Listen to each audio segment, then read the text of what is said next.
Welcome every single one of you in my YouTube class. সবাইকে আমার ইউটিউবে ক্লাসে স্বাগতম জানাই। আশা করি সবাই ভালো আছেন। আজকে আরেকটি টপিক নিয়ে আসলাম, অর্থাৎ আমরা অলরেডি ইভিএস অর্থাৎ এনভায়রনমেন্টাল সায়েন্স নিয়ে আলোচনা করেছিলাম, পেডাগজি দেখেছিলাম ওয়ান শট। তারপরে আমরা দেখেছি previous year question paper analyse করেছিলাম, যে টপিকগুলি এসেছিলো ওই টপিকগুলি নিয়ে আলোচনা করেছিলাম, পার্ট 1 তৈরি করেছিলাম। আজকের ক্লাসটি হচ্ছে পার্ট 2 এবং আজকের ক্লাসটি হচ্ছে শেষ ক্লাস ইভিএসের, এবং এই ক্লাসটি সবার জন্য ইম্পর্টেন্ট। যারা যে কোনো এন্ট্রান্সের এক্সামের প্রিপারেশন নিচ্ছেন, ডিএলএড হোক, বিএড হোক, বা যে কোনো এক্সামের জন্য আসাম ডাইরেক্ট রিক্রুটমেন্ট, এসএসসি, তারপরে যে কোনো এক্সাম হতে পারে, প্রতিটি এক্সামের জন্য এসএসটি, যেহেতু এসএসটির একটি টপিক, তাই এই ক্লাসটি সবার জন্য ইম্পর্টেন্ট। সবাই দেখবেন। যারা আপনারা নতুন এসেছেন আপনাদেরকে বলে দিই, এই চ্যানেলের মধ্যে অলরেডি আসাম ডাইরেক্ট রিক্রুটমেন্টের ক্লাস হয়েছে এবং চলবে আফটার সিটেটের ক্লাসের পর থেকে। আর প্লেলিস্টে ভিডিও রয়েছে, ক্লাস রয়েছে, আপনারা দেখতে পারেন। তো আজকে ক্লাস আমরা শুরু করি। আজকের ক্লাসের মধ্যে একটি হিউজ চ্যাপ্টার নিয়ে আসলাম, অর্থাৎ এনসিইআরটি ক্লাস 3 to 6 or 5 অবধি পর্যন্ত যে বুকগুলি রয়েছে, বুকের মধ্যে যে চ্যাপ্টার রয়েছে ইম্পর্টেন্ট, যে চ্যাপ্টারগুলি থেকে এক্সামের মধ্যে কোয়েশন আসে ফ্রিকোয়েন্টলি, এই চ্যাপ্টারগুলি নিয়ে আসলাম। এই চ্যাপ্টারের যে নামগুলি তা নিয়ে আসলাম, এবং তার মধ্যে যে বিশেষ সাবজেক্ট রয়েছে তা সাবজেক্টগুলি নিয়ে আসলাম। এগুলি নিয়ে আলোচনা করব এবং দেখব কিভাবে এক্সামের মধ্যে কোয়েশন আসে এবং এসেছিল, এগুলি আমরা দেখব এবং আলোচনা করব। অর্থাৎ analysis and discussion of previous year question of EVS, অর্থাৎ ইভিএসের প্রিভিয়াস ইয়ার কোয়েশন থেকে যে টপিকগুলি এসেছিল ওই টপিকগুলি নিয়ে এসেছি, এবং এগুলি হচ্ছে এনসিইআরটি বুকের পুরো সামারি। তো আমরা সামারি নিয়ে নেব, যেভাবে কীভাবে এক্সামে আসে তা দেখব। ফার্স্ট অফ অল আমরা কর্নাম মালেশ্বরী সম্পর্কে জানবো, এক্সামের মধ্যে এসেছিল এবং আসে, খুব ইম্পর্টেন্ট একটি পয়েন্ট। কর্নাম মালেশ্বরী হচ্ছেন, উনি অন্ধ্রপ্রদেশের বাসিন্দা। অন্ধ্রপ্রদেশে ওনার গড় হচ্ছে অন্ধ্রপ্রদেশ, এবং ওনার বাবা হচ্ছেন একজন পুলিশ কনস্টেবল, এবং উনি হচ্ছেন একজন ইন্টারন্যাশনাল ওয়েট লিফটার। আমাদের ভারতবর্ষের সর্বপ্রথম মহিলা যিনি ওয়েট লিফটিংয়ের মধ্যে, অর্থাৎ সামার অলিম্পিকের ওয়েট লিফটিংয়ের মধ্যে উনি মেডেল পেয়েছিলেন। ভারতের ফার্স্ট মহিলা যিনি ওয়েট লিফটিংয়ের মধ্যে মেডেল পেয়েছিলেন তিনি হচ্ছেন কর্নাম মালেশ্বরী। ভালো করে বুঝবেন, প্রতিটি এক্সামের সাথে রিলেটেড এবং ইম্পর্টেন্ট। এবং তারপর হচ্ছে উনি ইন্টারন্যাশনাল 29টি মেডেল পেয়েছিলেন, এবং তিনি 12 বছর যখন এজ ছিল তখন থেকে তিনি ওয়েট লিফটিং শুরু করেন, এবং টিল ডে তিনি 130 কেজি অবধি পর্যন্ত তিনি ওয়েট উঠাতে পারেন। অর্থাৎ কর্নাম মালেশ্বরী থেকে আমাদের এই পয়েন্টগুলি জানলেই চলবে, এক্সামের জন্য এতটুকু যথেষ্ট।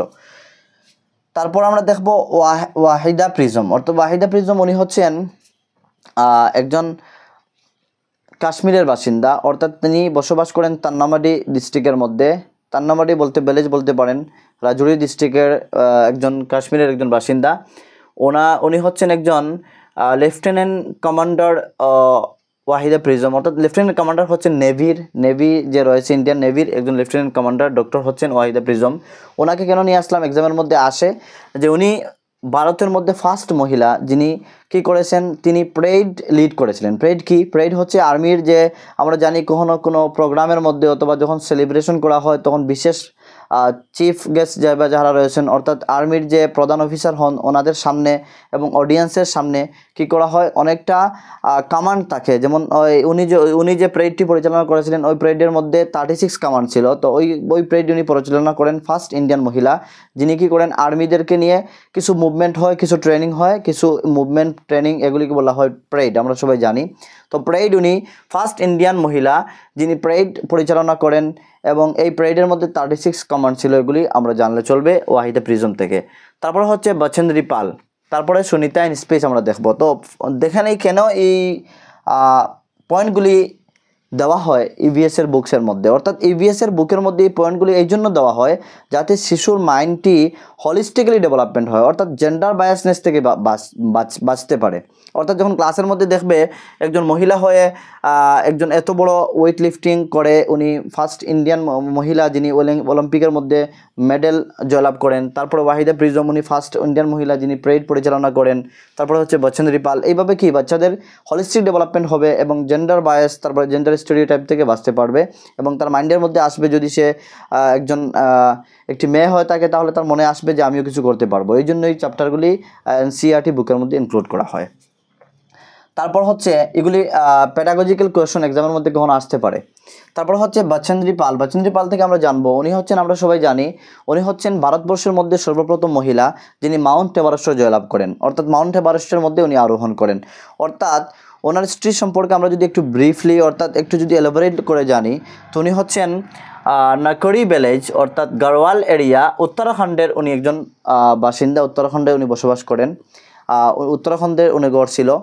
তো উনি কী করেন, উনি যখন স্কুলিং করতেন অর্থাৎ যখন স্কুলে পড়াশোনা করতেন, তো তখন তিনি একদিন বাই মিস্টেকলি পিকনিকের উদ্দেশ্যে এই মাউন্ট এভারেস্টে প্রায় মোর দেন 4000 মিটার্স উপরে চলে যান। তারপর ওখানে একটি রাত্র কাটান, অনেকটা ঘটনা রয়েছে আপনারা দেখবেন। তারপর যখন উনি বড় হয়ে ওঠেন অর্থাৎ বড় হন, তখন তিনি নেহেরু ইনস্টিটিউট অফ মাউন্টেনারিং বলে একটি ইনস্টিটিউশন রয়েছে, ইনস্টিটিউশনের মধ্যে তিনি যুক্ত করেন এবং মহিলাদের মাউন্টেনিং করার জন্য কিছু কোর্স রয়েছে, একটি কোর্স রয়েছে, এই কোর্সটি তিনি কমপ্লিট করেন। কোর্সটি কমপ্লিট করার সময় ওনার গাইডার ছিলেন ব্রিগেডিয়ার জ্ঞান সিং পাল, অর্থাৎ জ্ঞান সিং বলা হয়, ব্রিগেডিয়ার জ্ঞান সিং বলা হয় ওনাকে। উনি ব্রিগেডিয়ার জ্ঞান সিং বাচেন্দ্রী পালকে গাইড করেন এবং 1984 উনি সিলেক্টেড হন এজ এ টিম মেম্বার হিসাবে, যাতে উনি কী করেন, টিম নিয়ে মাউন্ট এভারেস্টের মধ্যে আরোহণ করেন। তো তিনি আরোহণ করা শুরু করেন এবং শুরু করে তিনি 23 মে এক্সামের মধ্যে, প্রতিটি কম্পিটিটিভ এক্সামের মধ্যে আসে যে ভারতবর্ষের প্রথম কে মহিলা যিনি মাউন্ট এভারেস্ট জয়লাভ করেছিলেন, অর্থাৎ বাচেন্দ্রী পাল। উনি 23 মে উনি জার্নি শুরু করেন 1984 এবং 23 মে 1984 উনি মাউন্ট এভারেস্টের পিকের মধ্যে পৌঁছেন এবং মাউন্ট এভারেস্টের পিকে গিয়ে উনি 23 মিনিটস এই জায়গায় কাটিয়েছিলেন সময়। এবং মাউন্ট এভারেস্টের পিক যে জায়গাটা রয়েছে, এই পিককে বলা হয় সাগরমাথা। আবার এই পিকটি রয়েছে নেপালের মধ্যে। এগুলি হচ্ছে ইম্পর্টেন্ট কোয়েশ্চন, এক্সামের মধ্যে যে কোনো এক্সামের মধ্যে আস্কিং করা যেতে পারে। এবং আমরা সবাই জানি, যখন আমরা টপ মাউন্টেন্স পড়েছিলাম তখন আমরা জানি যে মাউন্ট এভারেস্টের হাইট হচ্ছে 8850 অথবা 48 মিটার্স। তো বাচেন্দ্রী পাল থেকে আমরা এতটুকু জানলাম। তারপর হচ্ছে Sunita in space. Sunita in space বলতে আমরা বুঝতে পারছি উনি হচ্ছেন একজন অ্যাস্ট্রোনট। তো আমরা জানবো সুনিতা ইন স্পেস নিয়ে কী কথা জানবো, কীভাবে এক্সামে আসে, কী পয়েন্টগুলো এসেছিল। অর্থাৎ আমরা জানি আইজাক আসামভ বলে, ওনাকে লং ম্যান বলেও জানা যায়। উনি একটি বুক লিখেছিলেন, বুকটির নাম হচ্ছে how we found that earth is round, মানে কীভাবে আমরা খুঁজে পাই যে আর্থটা হচ্ছে রাউন্ড। তো এই বুকের মধ্যে তিনি সুনিতা উইলিয়াম সম্পর্কে লিখেছিলেন যে সুনিতা উইলিয়াম উনি হচ্ছেন একজন অ্যাস্ট্রোনট। উনি জমিন থেকে অর্থাৎ পৃথিবী থেকে 360 কিলোমিটার উপরে গিয়েছিলেন, স্পেসে গিয়েছিলেন। তখন যাওয়ার পর উনি কিছু কথা বলেছিলেন যেগুলো ইম্পর্টেন্ট এক্সামের মধ্যে আসে। কী বলেছিলেন? উনি বলেছিলেন যে ফার্স্ট অফ অল বলেছিলেন যে প্রতিটা কান্ট্রি অ্যান্ড বাউন্ডারিজগুলি দেখা যায় না, অর্থাৎ ল্যান্ড অ্যান্ড সি দেখা যায় শুধুমাত্র, যেগুলি আমরা আমাদের নিজেরাই এই বাউন্ডারিজগুলি দেশগুলি ভাগ করেছি, কিন্তু উপর থেকে তা দেখা যায় না। সেকেন্ড কথা হচ্ছে যেগুলি মোস্ট ইম্পর্টেন্ট এক্সামের মধ্যে আসে সুনিতা উইলিয়াম থেকে, উনি বলেছিলেন যে স্টারকে দেখা যায় টুইঙ্কলিং করছে, অর্থাৎ ঝলমল করছে দেখা যায়। এবং শুটিং স্টার বলে উনি বলেছিলেন যে শুটিং স্টার হচ্ছে যে যখন শুটিং স্টারটি কী করে আর্থের অ্যাটমসফিয়ারে চলে আসে তখন আগুন ধরে যায় এবং তা কী হয় আর্থের মধ্যে ঢুকে যায়। তো এগুলি হচ্ছে শুটিং স্টার বলতে এক্সামের মধ্যে আসে, যে শুটিং স্টার বলতে সুনিতা উইলিয়াম শুটিং স্টার কি বস্তুকে বুঝিয়েছেন, অর্থাৎ মিটিওরাইট আমরা সবাই জানি। উল্কা যখন অন্য স্পেসের বস্তু, পাথর হতে পারে, অন্য কিছু হতে পারে, তো অন্য স্পেস থেকে, অন্য প্ল্যানেট থেকে, অন্য জায়গা থেকে যখন আমাদের আর্থের অ্যাটমসফিয়ারে আসে তখন আগুন ধরে যায় এবং এই চলে আসে, তখন আমরা কী বলে থাকি? মিটিওরাইট বলে থাকি। তো শুটিং স্টার বলতে মিটিওরাইটকে বোঝানো হয়েছে।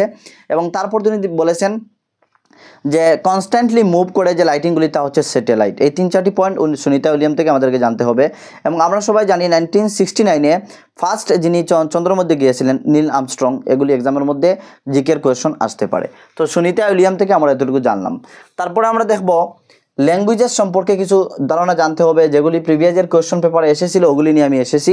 ফার্স্ট অফ অল হচ্ছে মালায়ালাম ল্যাঙ্গুয়েজটা ইউজ করা হয় কেরালার মধ্যে মালায়ালাম ইউজ করা হয়। তারপরে হচ্ছে কনকানি ল্যাঙ্গুয়েজটি ইউজ করা হয় বেশিরভাগ ক্ষেত্রে মহারাষ্ট্রের মধ্যে, গোয়ার মধ্যে অ্যান্ড সাম পার্ট অফ কেরালার মধ্যে ইউজ করা হয়। তারপর হচ্ছে মারাঠি ল্যাঙ্গুয়েজটা মহারাষ্ট্রের মধ্যে ইউজ করা হয় অ্যান্ড গোয়ার মধ্যে ইউজ করা হয় and Daman then Diu Nagar and Dadra Nagar Haveli এই জায়গার মধ্যে মারাঠি ল্যাঙ্গুয়েজগুলি ইউজ করা হয়।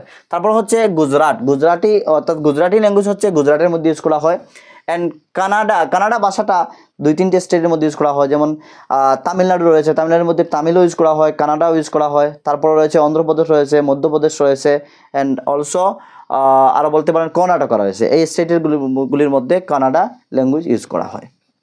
তারপর আমরা দেখব অনেকটি পয়েন্ট নিয়ে এসেছি। ট্রেন টিকিট থেকে এক্সামে আসে, মধুবাণী পেন্টিং থেকে আসে, তারপরে ফ্রম টেস্টিং টু ডাইজেস্টিং, একটি একটি করে আমরা প্রত্যেকটি টপিক এলাবোরেটলি এক্সপ্লেনের সাথে বুঝবো, আন্ডারস্ট্যান্ডিং করব, কনসেপচুয়াল আন্ডারস্ট্যান্ড করব, এবং এক্সামের জন্য কীভাবে এক্সামে আসে, কী কোয়েশন আসতে পারে, এগুলি আমরা দেখব। সাথে সাথে এক্সট্রা আরও কিছু পয়েন্ট আলোচনা করব, এবং শেষে আমরা লিখেছি যে some states and their villages, food and their culture, এগুলি নিয়ে আলোচনা করব, কীগুলো কোন পয়েন্টগুলি এক্সামে এসেছিল প্রিভিয়াস ইয়ার কোয়েশনে। ফার্স্ট আমরা দেখি কি পয়েন্টটি লিখেছি এই জায়গায়, ট্রেন টিকিট, অর্থাৎ আমাদের অ্যাবাউট ট্রেন টিকিট সম্পর্কে জানতে হবে। ট্রেন টিকিট থেকে এক্সামের মধ্যে আসে যে ট্রেন টিকিট কি, একটি ট্রেন টিকিটের মধ্যে কী কী ডিটেলস পাওয়া যায়, কী কী একটি ট্রেন টিকিটের মধ্যে থাকে।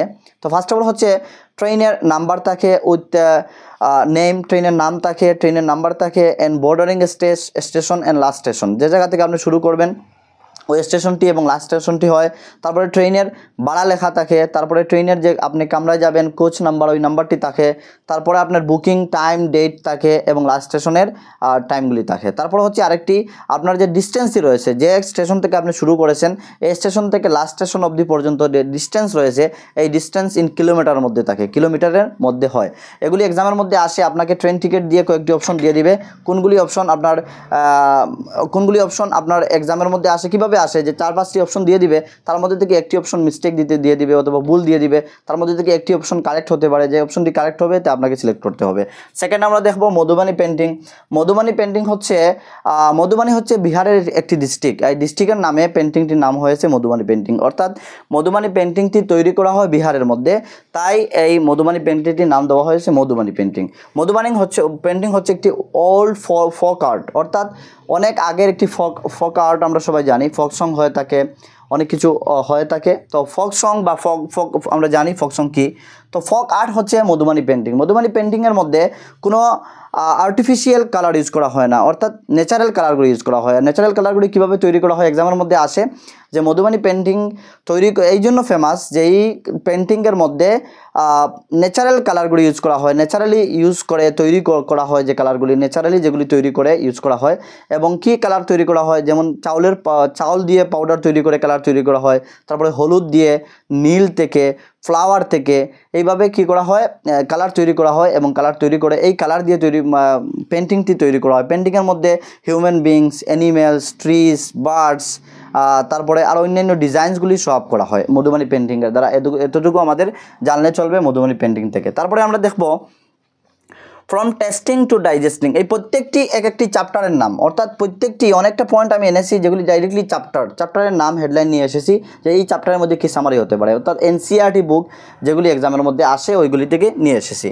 তো আমরা দেখব ফ্রম টেস্টিং টু ডাইজেস্টিং, এই চ্যাপ্টারের মধ্যে কি আমরা জানবো, যে একজন ডক্টর বৌমিট বলে একজন ডক্টর, ওনার একজন পেশেন্ট ছিলেন মার্টিন।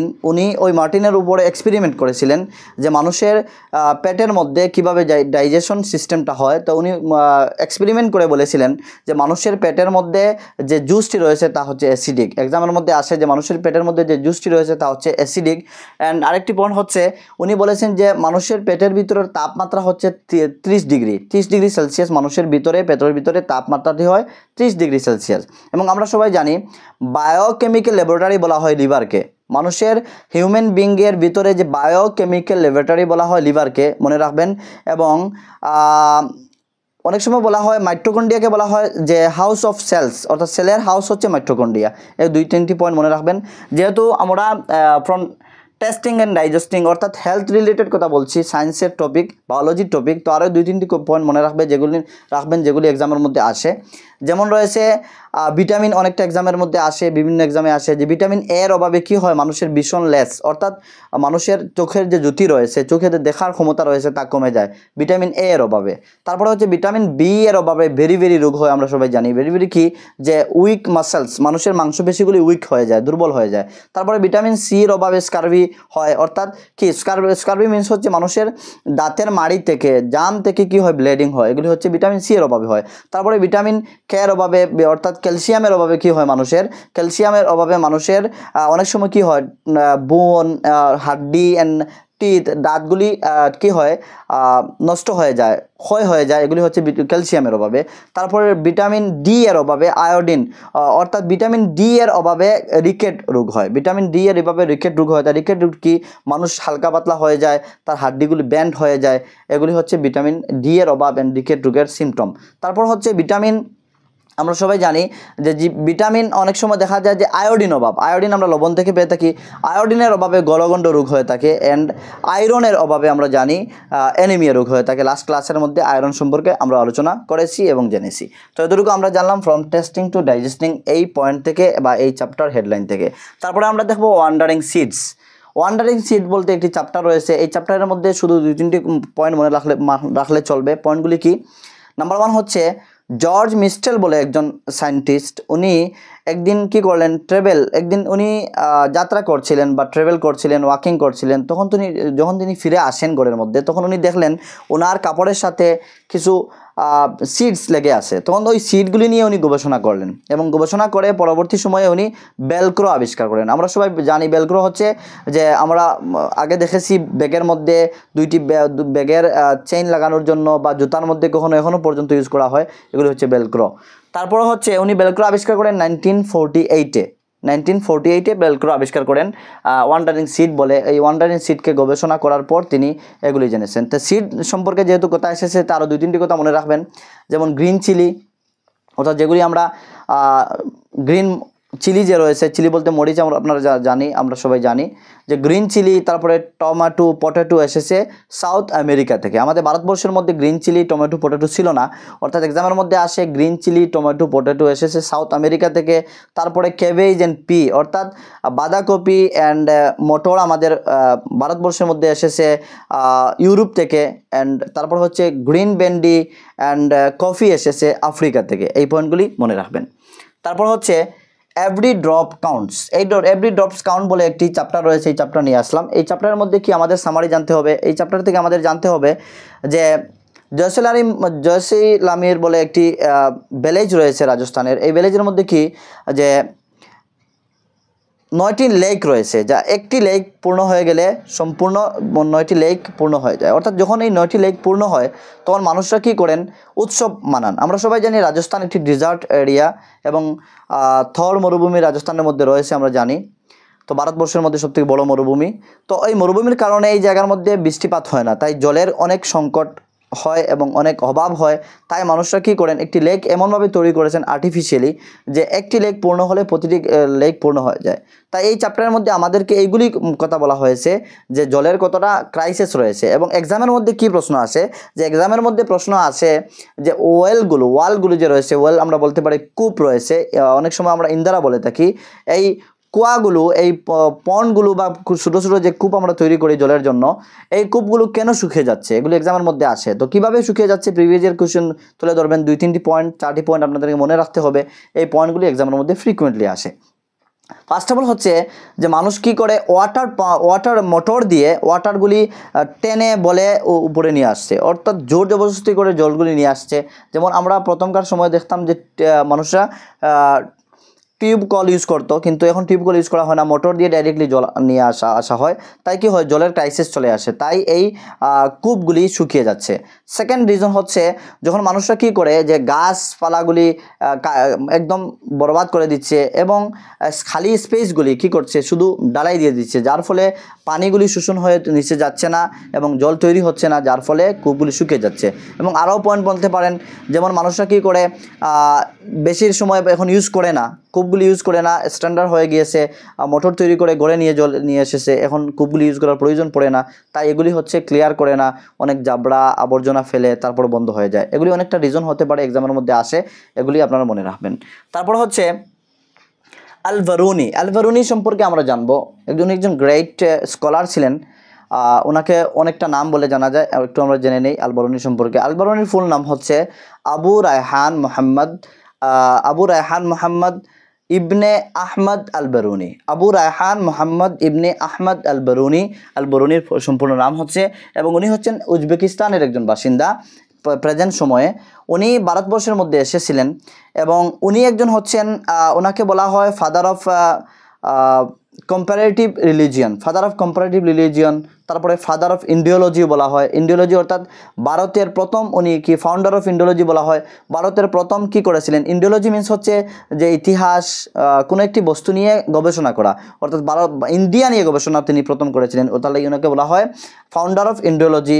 তারপরে ওনাকে আরও অনেকটা নাম বলে জানা যায়, আমার তেমন মনে আসছে না। তো আমরা যে পয়েন্টগুলি জানবো, এই পয়েন্টগুলি হচ্ছে আল বেরুনি উজবেকিস্তান থেকে ভারতবর্ষের মধ্যে এসেছিলেন এবং উনি এসে উনার নোটসের মধ্যে লিখেছিলেন যে ভারতের মানুষরা অনেক সভ্য, ওনারা পন্টস তৈরি করেন, এক পাশ দিয়ে সিঁড়ি হচ্ছে উঠার, এক পাশ দিয়ে নামার। তারপরে উনি বেষ্টনী নিয়ে, গম্বুজ নিয়ে অনেকটা কথা বলেছিলেন, যে কথাগুলি 1973-তে ওনার পাবলিশ হয়, ওনার বার্থের প্রায় আফটার 1000 ইয়ার্সের পরে। তো এগুলি আমরা আল বেরুনি থেকে জানবো। এবং আল বেরুনি অনেকজন ফেমাস স্কলার ছিলেন, অনেক বড় একজন স্কলার ছিলেন যখন ইসলামিক গোল্ডেন এজ চলছিল তখনকার সময়ে। তারপরে আমরা দেখবো এক্সপেরিমেন্টস উইথ ওয়াটার সম্পর্কে এক্সপেরিমেন্ট, তার থেকে অনেকটা পয়েন্ট এক্সামের মধ্যে আসে। কি পয়েন্টগুলি আমরা এই চ্যাপ্টার থেকে জানবো, দেখে নেই। এই চ্যাপ্টারের মধ্যে ফার্স্ট অফ অল আমরা জানবো সমুদ্র এবং সাগর মহাসাগর, প্রত্যেকটি সাগর মহাসাগরের জল হচ্ছে সল্টিয়েস্ট, অর্থাৎ লবণাক্ত জল। অর্থাৎ লবণাক্ত জল হচ্ছে সাগর মহাসাগরের জল, ফার্স্ট পয়েন্ট। সেকেন্ড পয়েন্ট হচ্ছে সব থেকে সল্টিয়েস্ট ওয়াটার হচ্ছে ডেড সি। এক্সামের মধ্যে আসে যে সব থেকে সল্টিয়েস্ট অর্থাৎ সব থেকে লবণাক্ত জল হচ্ছে Dead Sea. And Dead Sea বর্তমান সময়ে রয়েছে জর্ডান অ্যান্ড ইসরায়েলের বিটুইনে রয়েছে, অর্থাৎ আপনি বলতে পারেন ওয়েস্ট সাইড অফ এশিয়ার মধ্যে রয়েছে, জর্ডান ইসরায়েলের পাশে রয়েছে এই ডেড সিটি। এবং ডেড সিটি সব থেকে সল্টিয়েস্ট ওয়াটার ডেড সির মধ্যে রয়েছে। এবং এই ডেড সির সল্টিয়েস্ট, এতটা সল্টিয়েস্ট যে একজন মানুষ যদি ডেড সির মধ্যে ফেলা হয় তখন সে ডুববে না, তার ডেন্সিটির কারণে সে বেশি উঠবে, অর্থাৎ ডুববেই না। তারপর হচ্ছে ডেড সি এতটা লবণ হয়, 1 লিটার জল থেকে 300 গ্রামের অবধি লবণ তৈরি করা যায় এই ডেড সির ওয়াটার থেকে। তো আমরা এটুকু জানলাম। তারপরে আরেকটা কথা মনে রাখবেন, কখন এক্সামের মধ্যে আসে যে ওয়াটারম্যান কাকে বলা হয়। রাজেন্দ্র সিং বলে একজন রাজস্থানে রয়েছেন, যারা কি করে, যারা ওল্ড লেকগুলি, অর্থাৎ তরুণ ভারত সংঘ বলে জানা যায়, ওল্ড লেকগুলি তারা রিবিল্ড করেন, কূপগুলি নষ্ট হয়ে গিয়েছে তা রিবিল্ড করেন, রিস্টার্ট করেন। এই জন্য ওনাকে ওয়াটারম্যান বলে জানা যায়। যেহেতু ওয়াটার সম্পর্কে তাই ওনার নাম নিয়ে আসলাম, মনে চলে আসলো তাই নিয়ে আসলাম যে রাজেন্দ্র সিং, ওনার রাজস্থানের গড়।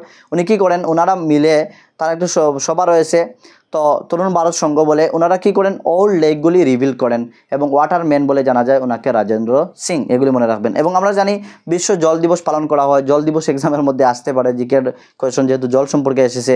আমরা জানি বিশ্ব জল দিবস পালন করা হয় 22 মার্চের মধ্যে। তো আমরা জল সম্পর্কে এতটুকু জানলাম। তারপরে আমরা জানবো দান্ডি মার্চ থেকে 2-4টি পয়েন্ট জানবো, যেহেতু দান্ডি মার্চ দিয়ে আমরা এলিভেট জানার প্রয়োজন নেই। অন্যান্য আমরা যখন হিস্ট্রির ক্লাস নেব, পলিটির ক্লাস নেব, তখন এগুলি জানবো। দান্ডি মার্চ আমরা সবাই জানি, দান্ডি যাত্রা বলে জানি। এই দান্ডি মার্চ মহাত্মা গান্ধী শুরু করেছিলেন 1930-তে, অর্থাৎ আইন অমান্য আন্দোলন। যখন ব্রিটিশরা কী করেছিল, ব্রিটিশরা স্টপ করেছিল যে লবণ কেউ উৎপাদন করতে পারবেন না, অর্থাৎ লবণ কী করেছিল, ওরা লবণ নিজে থেকে তৈরি করতো এবং নিজে নিজে খেত মানুষরা। কিন্তু যখন ব্রিটিশরা বন্ধ করে নিল, আইন অ্যাক্ট নিয়ে আসলো যে লবণ কেউ তৈরি করতে পারবেন না, এবং তারা লবণ তৈরি করে অনেক কস্ট দিয়ে অনেক দামে বিক্রি করতে শুরু করলো। তখন অসহায় মানুষগুলি মহাত্মা গান্ধীর মধ্যে কাছে চলে গেলেন। মহাত্মা গান্ধী তিনি আইন অমান্য আন্দোলন শুরু করলেন এবং আহমদাবাদ থেকে আমরা জানি, আহমদাবাদ থেকে গুজরাটের সিসোর অবধি পর্যন্ত উনি যাত্রা করেন এবং করে গিয়ে উনি নিজে লবণ তৈরি করেন এবং এই কথা বলেছিলেন যে লবণ ছাড়া কীভাবে মানুষ বাঁচতে পারে, এবং লবণগুলি যেহেতু নেচার আমাদেরকে ফ্রি দিয়েছে, তো তারা কে হতে পারে যে আমাদেরকে লবণ উৎপাদন করতে স্টপ করবে। তো এগুলি কথা বলেছিলেন। এই কথাগুলি জাস্ট ইম্পর্টেন্ট যে দান্ডি মার্চ কখন হয়েছিল 1930-তে, তাকে আইন অমান্যকারী আন্দোলন বলা হয়। এবং লং ওয়াক বলে যাত্রাকে বলা হয় লং ওয়াক। এবং মহাত্মা গান্ধী এবং অসংখ্য মানুষ মিলে লবণ উৎপাদন করেছিলেন। তখনকার সময়ে লবণ কেন উৎপাদন করেছিলেন, কারণ ব্রিটিশ সরকার লবণ উৎপাদন করা বন্ধ করে দিয়েছিল এবং ব্রিটিশরা লবণ উৎপাদন করে অনেক কস্ট দিয়ে বিক্রি করতে শুরু করেছিল। তখন অসহায় হয়ে পড়ে, গরিব দুঃখী মানুষ অসহায় হয়ে পড়ে, যার ফলে মহাত্মা গান্ধী মিলে এই আইন অমান্যকারী আন্দোলন করে দান্ডি মার্চ হিসাবে পরিগণিত হয়। এবং এই আইন অমান্যকারী আন্দোলনকে বলা হয় দান্ডি মার্চ, অথবা বলতে পারেন দান্ডি যাত্রা, 1930-তে হয়েছিল। তারপরে আমরা দেখব qualities of a leader for climbing. যখন ক্লাইম্বিং করতে যাবেন, ক্লাইম্বিং মিন্স আরোহণ করা, পাহাড়ে যখন চড়তে যাবেন তখন একজন লিডারের কী কোয়ালিটি হতে হবে, একজন লিডার কাকে লিডার সিলেক্ট করা হয় এবং লিডারের মধ্যে কী কী কোয়ালিটি থাকতে হবে তা আমরা জানবো। তা হচ্ছে ইম্পর্টেন্ট একটি চ্যাপ্টার, এক্সামের মধ্যে আসে, এক্সামের মধ্যে প্রিভিয়াস ইয়ার কোয়েশ্চেন পেপারে এসেছিলো, আমি নিজে স্টাডি করেছি, দেখেছি, তাই এই পয়েন্টগুলি নিয়ে আসলাম। কীভাবে আসে তা বলবো। Qualities of a leader for ক্লাইম্বিংয়ের জন্য একজন লিডারের মধ্যে কী কোয়ালিটি হওয়া উচিত। ফার্স্ট অফ অল হচ্ছে কোয়ালিটি যে উনি সবার পিছনে থাকবেন, সবাইকে সামনে দিয়ে দিবেন। লিডার কী হবেন, সবার পিছনে থাকবেন, সবাইকে লিড করার জন্য উনি পিছনে থাকবেন। সেকেন্ড হচ্ছে উনি সবার ব্যাগ ক্যারি করতে সাহায্য করবেন, যে বা যারা ব্যাগ ক্যারি করতে পারছে না, অর্থাৎ ব্যাগ নিয়ে ক্লাইম্বিং করতে পারছে না, তাদেরকে হেল্প করবেন। Second point. থার্ড পয়েন্ট হচ্ছে যে বা যারা ইনজোর্ড হয়ে যায় অথবা কোনো দুঃখ কষ্ট পেয়ে যায়, উনি তাদেরকে দেখভাল করবেন। ফোর্থ পয়েন্ট হচ্ছে উনি একটি প্লেস তৈরি করবেন যে জায়গার মধ্যে গিয়ে রেস্ট করা যায় অথবা খাওয়া দাওয়া করা যায়, এরকম একটি প্লেস তৈরি করবেন। তারপরে কিছু ভিটামিন জাতীয় জিনিস, মিনারেলস উনি সঙ্গে নিয়ে আসবেন যাতে সবাইকে প্রদান করতে পারেন। তারপরে খাওয়া দাওয়ার বন্দোবস্ত উনি করবেন। তারপরে লিডারের দায়িত্ব হচ্ছে যদি কেউ মিস্টেক করে উনি তাকে পানিশমেন্টও দিতে পারেন। এগুলি হচ্ছে একজন লিডার ক্লাইম্বিংয়ের সময় একজন লিডারের দায়িত্ব। এবং এক্সামের মধ্যে কখনো আসে যখন ক্লাইম্বিং করা হয় তখন একজন মানুষ 90 ডিগ্রি অ্যাঙ্গেলে ক্লাইম্বিং করে, অর্থাৎ তার ব্যাকটা একদম স্ট্রেট হয়ে থাকে, অর্থাৎ 90 ডিগ্রি অ্যাঙ্গেলে এইভাবে বলতে পারেন 90 ডিগ্রি অ্যাঙ্গেলে একজন মানুষ ক্লাইম্বিং করে। এগুলি ক্লাইম্বিং সম্পর্কে এক্সামের মধ্যে আসে। তারপরে আমরা দেখব গোলকোন্ডা ফোর্ট আমরা জানি হায়দ্রাবাদের মধ্যে রয়েছে। এই গোলকোন্ডা ফোর্ট থেকে অনেকটা প্রশ্ন আসে, এগুলি আমরা দেখব কী কী প্রশ্ন আসতে পারে। ফার্স্ট অফ অল হচ্ছে গোলকোন্ডা ফোর্ট 1200 শতকে বানানো হয়, তৈরি করা হয় মাঠ দিয়ে তৈরি করা হয়েছিল 1200 শতকে। তা যখন first Golconda ফোর্টকে Kakatiya dynasty rule করে, তারপরে কুতুবশাহী ডাইনেস্টি রুল করে এবং তার যে ঔরঙ্গজেব অর্থাৎ মুঘল রুল করে, অর্থাৎ ফার্স্ট তৈরি করা হয়েছিল মাঠ দিয়ে 1200 শতকে, তারপর রিবিল্ড করা হয় কুতুবশাহী ডাইনেস্টির সময়ে। তো গোলকোন্ডা ফোর্টের মধ্যে মনে রাখবেন 87 বেস্টনিস রয়েছে। বেস্টনিস মিনস হচ্ছে গম্বুজ, 87 অর্থাৎ 87টা গম্বুজ রয়েছে এই গোলকোন্ডা ফোর্টের মধ্যে। আর মেইন পয়েন্টটি হচ্ছে গোলকোন্ডা ফোর্টের মধ্যে ব্রঞ্জ পাওয়া যায়। ব্রঞ্জ বলে একটি এলিমেন্ট রয়েছে, যে এলিমেন্টটি পাওয়া যায়। আর এই ব্রঞ্জটি অ্যাকচুয়াল হচ্ছে টিন অ্যান্ড কপারের মিশ্রণ, অর্থাৎ টিন অ্যান্ড কপার মিলে ব্রঞ্জ তৈরি করা হয়। এক্সামের মধ্যে আসে ব্রঞ্জ কীভাবে তৈরি হয়, মানে কী বস্তুর মিশ্রণের দ্বারা ব্রঞ্জ তৈরি হয়। ব্রঞ্জ তৈরি হয় টিন অ্যান্ড কপারের মিশ্রণ। কপার হচ্ছে 88% অ্যান্ড টিন থাকবে 12%। এগুলি আমরা গোলকোন্ডা ফোর্ট থেকে জানলাম।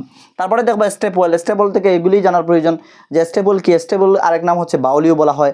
স্টেবল হচ্ছে যে জায়গার মধ্যে জলের অভাব, ওই জায়গার মধ্যে স্টেপল করা হয় এবং স্টেবল শুকিয়ে যাওয়ার কারণগুলি পূর্বে আলোচনা করা হয়ে গিয়েছে। তারপরে আমরা দেখব চাংপা ট্রাইব অ্যান্ড পশমিনা শাওয়াল বা পশমিনা ওল সম্পর্কে আমরা জানবো। চাংপা ট্রাইব সম্পর্কে তেমন ইম্পর্টেন্ট না, এক্সামে আসে না, তবে আলোচনা করে নিই। চাংপা ট্রাইব বলে এক ধরনের ট্রাইব রয়েছে, অনলি 5000 পিপলস রয়েছে, যারা অনেক উঁচুতে বসবাস করে এবং তারা কি করে, তারা পশু পালন করে, অর্থাৎ তারা বকরি পালন করে। এই বকরিগুলি পালন করে এদের পোশাক দিয়ে, এদের পশম দিয়ে তারা কি করে পশমিনা শল তৈরি করে এবং এগুলি বিক্রি করে থাকে। তাদের এগুলি হচ্ছে পেশা। এবং তারা কি করে অনেক উঁচুতে বসবাস করে, যার ফলে ঠান্ডা 0 ডিগ্রি থেকে মাইনাস অনেক ডিগ্রি তলে সেলসিয়াসে চলে যায় এবং কখনো 70 ডিগ্রি অবধি পর্যন্ত তুফান হয়ে থাকে, ঠান্ডার তুফান হয়ে থাকে তোলা জায়গার থেকে। অনেক সময় এক্সামে আসে যে ওরা যে টেন্টটি তৈরি করে লাইলন দিয়ে, এই টেন্টকে বলা হয় রেবো বলা হয়। এবং ওরা যে মানে রিচেস্ট হচ্ছে ওদের মধ্যে ওই মানুষ যার মধ্যে পশু বেশি হবে এবং ওরা তার পশুদেরকে সিলেক্ট করে রাখে একটি সিম্বল দিয়ে, তারা সিলেক্ট করে রাখে। এবং পশমিনা শাওল থেকে এক্সামের মধ্যে আসে। আমরা দেখব পশমিনা শাওল বা পশমিনা ওল কি। এই যে পশুর যখন অনেক উঁচুতে ঠান্ডা জায়গার মধ্যে পশুরা খায় এবং জীবন ধারণ করে, তখন তাদের পশমগুলি এত লম্বা হয় এবং সফট হয়ে থাকে। এই পশমগুলি কেটে যখন সামার সিজন আসে তখন তারা পশমিনা শাওল উৎপাদন করে। অর্থাৎ পশমিনা শাওল বা পশমিনা ওল এতটা গরম হয়ে থাকে, বলা হয় যে 6টি সুইটারের সমান হয়ে থাকে এবং একটি পশমিনা শাওল তৈরি করতে প্রায় 250 ঘন্টার প্রয়োজন হয়। এগুলি এক্সামে আসে যে একটি পশমিনা শাওল তৈরি করতে 250 ঘন্টার প্রয়োজন হয় এবং এগুলি 6টি সুইটারের সমান গরম হয়ে থাকে। এগুলি হচ্ছে আমাদের মেইন পয়েন্ট এই চাংপা ট্রাইব থেকে। তারপরে যেহেতু ট্রাইব সম্পর্কে আলোচনা করেছি, ফরেস্ট, আচ্ছা ঠিক আছে, ফরেস্ট আমরা দেখে নেই। রাইট টু ফরেস্ট অ্যাক্ট 2007-এ রাইট টু ফরেস্ট অ্যাক্ট এসেছিল। এই অ্যাক্ট সম্পর্কে আমরা জানবো যে এই অ্যাক্ট এসে বলেছে, এই কথাই বলেছে যে বা যাহারা ফরেস্টের মধ্যে মোর দেন 25 ইয়ার্স থেকে বসবাস করবে তাদের ফরেস্টের মধ্যে দাবি হয়ে যায় তারা ফরেস্টকে ইউজ করতে পারবে। এই কথাটি এই রাইট টু ফরেস্ট অ্যাক্ট 2007 এসে বলেছে। তারপরে আমরা দেখব জুম ফার্মিং অ্যান্ড তারপরে দেখব অ্যাবাউট বার্লি ব্রেল লিপি আমরা জানবো, ব্রেল লিপি সম্পর্কে জানবো, তারপরে জুম ফার্মিং সম্পর্কে জানবো। এরপর আমরা স্টেট সম্পর্কে জানবো, যেহেতু আজকের ক্লাসটি আমাদের শেষ ক্লাস হচ্ছে ইভিএসের, তো ইম্পর্টেন্ট পয়েন্টগুলি নিয়ে আসছি। লাস্ট পার্ট 1 অলরেডি হয়ে গিয়েছে অ্যান্ড পার্ট 2 চলছে। আপনারা যদি পার্ট 1 পার্ট 2 কমপ্লিটলি দেখে নেন এবং বুঝে নেন, আমি আশা করব যে 15 যে কন্টেন্ট থেকে মার্কস আসে তার থেকে 13-14 মার্কস আপনি ক্লিয়ার করতে পারবেন। অর্থাৎ পেডাগজি 15 থেকে যদি আপনি 13 পেয়ে যান আর এদিকে 13 পেয়ে যান, তাহলে মোর দেন 26-27 মার্কস চলে আসবে আপনার ইভিএসের মধ্যে। তো আমরা দেখব জুম ফার্মিং সম্পর্কে। জুম ফার্মিং সম্পর্কে অনেকটা পয়েন্ট এক্সামের মধ্যে আসে, কিভাবে আসে আমরা জানবো। জুম ফার্মিং দিয়ে কয়েকটা অপশন দিয়ে দিবে, আপনাকে অপশন সিলেক্ট করতে হবে এবং option A B C D arrange করে করতে হবে। কখনো বলে যে কি কোন পয়েন্টটি জুম ফার্মিংয়ের সাথে যুক্ত নয়, কোন পয়েন্টটি যুক্ত, এগুলি জানতে হবে। তো জুম ফার্মিং সম্পর্কে আমরা একটু এলিভেরেট করে জানি। Zoom farming first of all হচ্ছে মিজোরামের মধ্যে করা হয়। মিজোরামের মধ্যে জুম ফার্মিং করা হয়। জুম ফার্মিং কখন করা হয়, কিভাবে করা হয় তা আমরা জানি। জুম ফার্মিং হচ্ছে এমন একটি কৃষি বা কাল্টিভেশনের একটি প্রসেস, যে প্রসেস কি করা হয়, একটি ফিল্ডকে যখন একটি ফিল্ড থেকে জুম ফার্মিংয়ের দ্বারা সবথেকে বেশি রাইস উৎপাদন করা হয়। মনে রাখবেন, জুম ফার্মিংয়ের মধ্যে কি করা হয়, রাইস উৎপাদন করা হয়। মনে করেন একটি ফার্মিংয়ে রাইস উৎপাদন করা হলো, তখন রাইস কাটার পর এই ফিল্ডকে 1-2 বছর বা অনেক সময় ধরে ছেড়ে দেওয়া হয়। অর্থাৎ এই কাজ করা হয় না, কোনো আর কাল্টিভেশন করা হয় না এই ফিল্ডের মধ্যে। ফার্স্ট বৈশিষ্ট্য ক্যারেক্টারিস্টিক হচ্ছে জুম ফার্মিংয়ের, যে একটি ক্রন বা একটি বস্তু যখন ফলন করা হয় তখন এই ফিল্ডটিকে আর ইউজ করা হয় না, কয়েকটি বছর এইভাবে রাখা হয়। তারপর এই ফিল্ডের মধ্যে যে আগাছাগুলি উঠে, এই আগাছাগুলিকে কাটা হয় এবং কাটার পরে এই গাছগুলিকে জ্বালিয়ে দেওয়া হয়, এই শালিগুলি যাতে কি করে ফার্টিলাইজ করে সার তৈরি করতে পারে এই জমিনের মধ্যে। তারপরে এই জমিনটিকে কি করা হয়, হালকাভাবে প্লাগ করা হয়। এক্সামের মধ্যে আসে ডিপলি না, হালকাভাবে প্লাগ করা হয়, অর্থাৎ হাল চাষ করা হয়। হালকাভাবে হাল চাষ করার পর তার মধ্যে জুম ফার্মিং অর্থাৎ খেতি করা হয়। আর বেশিরভাগ খেতি করা হয় এই চাউলের খেতি করা হয়, ধানের খেতি করা হয়, এগুলি আপনারা রাইসের খেতি করা হয়, এগুলি পয়েন্ট মনে রাখবেন। এবং তার হচ্ছে জুম ফার্মিং যখন কমপ্লিট হয়ে যায়, অর্থাৎ যখন ওরা জুম ফার্মিং থেকে মিজো মানুষরা কি করে কাটিং করে এই ফসলগুলি নিয়ে আসে, তখন তারা একটি উৎসব উদযাপন করে, যে উৎসবের মধ্যে একটি ডান্স করে, যে ডান্সটি এক্সামের মধ্যে আসে। ডান্সটির নাম হচ্ছে চড়াই ডান্স। এবং চড়াই ডান্স যখন তারা করে তখন তারা ব্যাম্বু হাতে নিয়ে এইভাবে ডান্স করে থাকে, অর্থাৎ ব্যাম্বু বাঁশ নিয়ে ডান্স করে থাকে। বাঁশ নিয়ে যে ডান্স করে মিজোরা, তা হচ্ছে চড়াই ডান্স। চড়াই ডান্স করা হয় কখন, যখন জুম ফার্মিং থেকে তারা ক্রপ কেটে করে নিয়ে আসে, তখন তা উদযাপন করে। তারপরে আমরা দেখব ব্রেইল লিপি সম্পর্কে। ব্রেইল লিপি সম্পর্কে লুইস ব্রেইল বলে একটি ছেলে ছিল, ছোটো মোটো একটি ছেলে। সে 3 ইয়ার্স এইজে তার বাবার সাথে খেলাধুলা করছিল। একজন ফ্রান্সের একজন বসতি ছিলেন। তো যখন 3 ইয়ার্স এইজে যখন খেলাধুলা করতে যায়, তখন তার বাবার কোনো একটি টুলস, কোনো একটি যন্ত্র তার চোখের মধ্যে পড়ে যায়, যার ফলে তার চোখের আইসাইট চলে যায়, অর্থাৎ চোখের পাওয়ার, চোখের জ্যোতি চলে যায়। এর ফলে কি হয়, সে চোখে দেখা বন্ধ হয়ে যায়, চোখে দেখতে পারে না। এবং তার খুব বেশি ইচ্ছা ছিল, এক্সাইটেড ছিল স্টাডি করার জন্য, অর্থাৎ সে পড়বে, এগুলি তার মনের মধ্যে আসে। তখন সে কি করে, অনেক সময় চিন্তা ধারণা করতে করতে কি করে, এক সময় সে ব্রেইল লিপি আবিষ্কার করে ফেলে। অর্থাৎ আমরা জানি ফাদার অফ সায়েন্টিস্ট যাকে বলা হয় আলবার্ট আইনস্টাইন। আলবার্ট আইনস্টাইনকে ফাদার অফ সায়েন্টিস্ট বলা হয়। উনি বলেছিলেন imagination is the great than knowledge. আমরা সবাই জানি। আর রিয়েলি ব্রেইল লিপি উনি ওই ছেলেটি, ওই বাচ্চাটি কী করেছে, ইমাজিন করে তৈরি করে নিয়েছে, অর্থাৎ কল্পনা করে যে আমাকে পড়তে হবে, তারপর কি সে ব্রেইল লিপি আবিষ্কার করে নিয়েছে।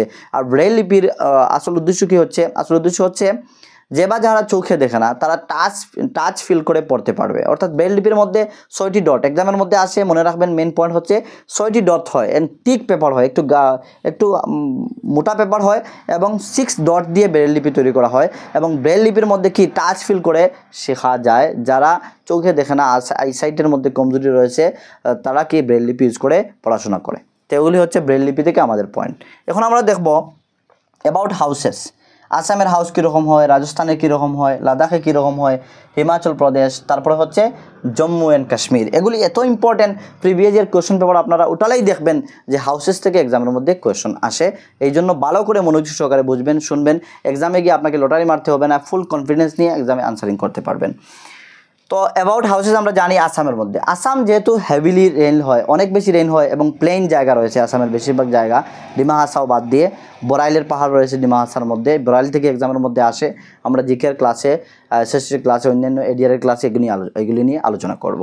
তো আসামের মধ্যে গড় হয় কি, আসামের মধ্যে গড় হয় ব্যাম্বু পিলার দিয়ে অ্যান্ড কাঠ দিয়ে তৈরি হয় অ্যাকর্ডিং টু এনসিইআরটি। আমি আমার কথা বলছি না, আপনারা বলবেন তো আসামের মধ্যে সিমেন্ট দিয়েও গড় রয়েছে, ঢালাই করাও গড় রয়েছে, টিন দিয়েও গড় রয়েছে। অ্যাকচুয়ালি তা তো ঠিকই রয়েছে, কিন্তু কালচার রিলেটেড যে গড়গুলি অ্যাকচুয়াল এনসিইআরটি শো আপ করেছে এনসিইআরটি বুকের মধ্যে, তা হচ্ছে এক্সামের মধ্যে যা আসবে তা হচ্ছে আসামের গড়গুলি। যখন এক্সামের মধ্যে আপনাকে আসবে যে এইভাবে অপশন আসবে যে গড়গুলি 4 মিটার উপরে অথবা 10 to 12 ফিট উপরে উঁচা করে তৈরি করা হয়, ব্যাম্বু ফিলার দিয়ে তৈরি করা হয়, কাঠ দিয়ে তৈরি করা হয়। তো এই ধরনের গড় কোথায় পাওয়া যায়? অর্থাৎ আসামের মধ্যে পাওয়া যায়। আসামের মধ্যে এইভাবে গড় তৈরি করা হয়। তো আসামের গড় এইভাবে হয়, এগুলি মনে রাখবেন।